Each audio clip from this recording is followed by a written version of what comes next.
that I no longer have a strong enough political base in the Congress to justify continuing that effort. As long as there was such a base, I felt strongly that it was necessary to see the constitutional process through to its conclusion, that to do otherwise would be unfaithful to the spirit of that deliberately difficult process and a dangerously destabilizing precedent for the future. But with the disappearance of that base, I now believe that the constitutional purpose has been served, and there is no longer a need for the process to be prolonged. I would have preferred to carry through to the finish, whatever the personal agony it would have involved. And my family unanimously urged me to do so. But the interests of the nation must always come before any personal considerations.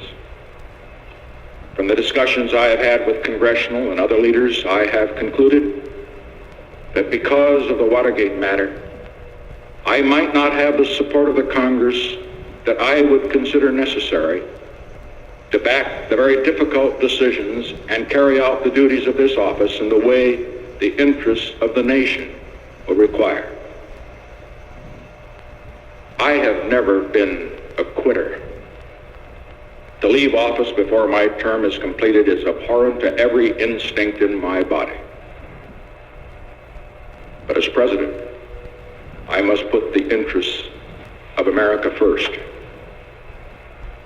America needs a full-time president and a full-time Congress, particularly at this time with problems we face at home and abroad.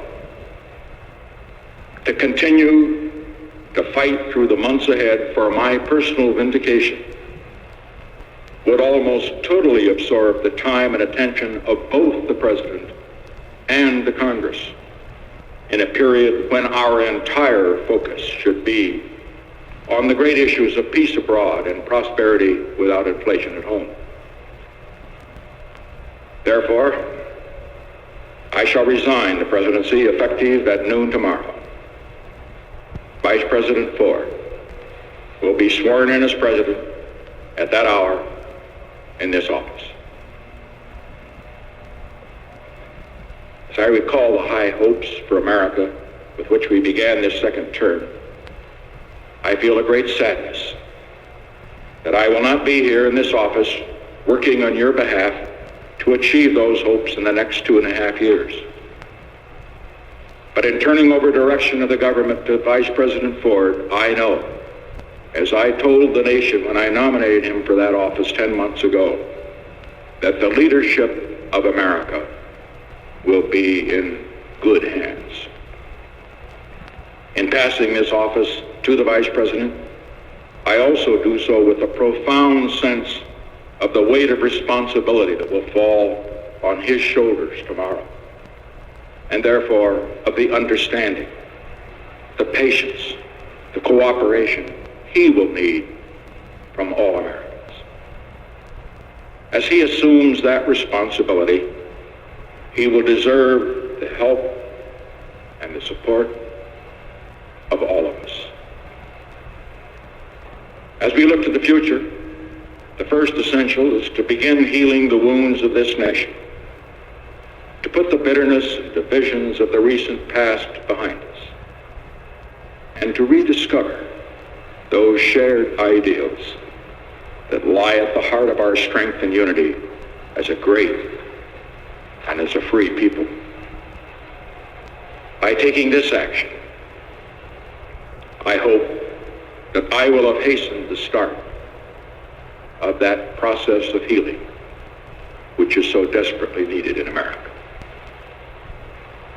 I regret deeply any injuries that may have been done in the course of the events that led to this decision. I would say only that if some of my judgments were wrong, and some were wrong, they were made in what I believed at the time to be the best interest of the nation. To those who have stood with me during these past difficult months, from my family, my friends, the many others who joined in supporting my cause because they believed it was right, I will be eternally grateful for your support. And to those who have not felt able to give me your support, let me say, I leave with no bitterness toward those who have opposed me. Because all of us in the final analysis have been concerned with the good of the country, however our judgments might differ. So let us all now join together in affirming that common commitment and in helping our new president succeed for the benefit of all Americans. I shall leave this office with regret at not completing my term, but with gratitude for the privilege of serving as your president for the past 5.5 years. These years have been a momentous time in the history of our nation and the world.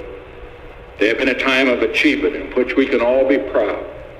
Achievements that represent the shared efforts of the administration, the Congress, and the people.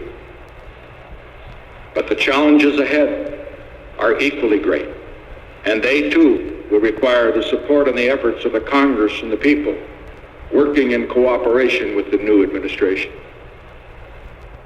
We have ended America's longest war, but in the work of securing a lasting peace in the world, the goals ahead are even more far-reaching and more difficult.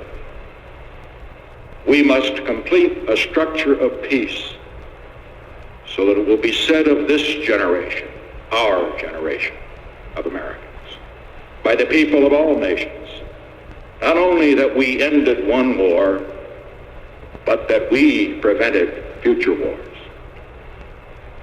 We have unlocked the doors that for a quarter of a century stood between the United States and the People's Republic of China.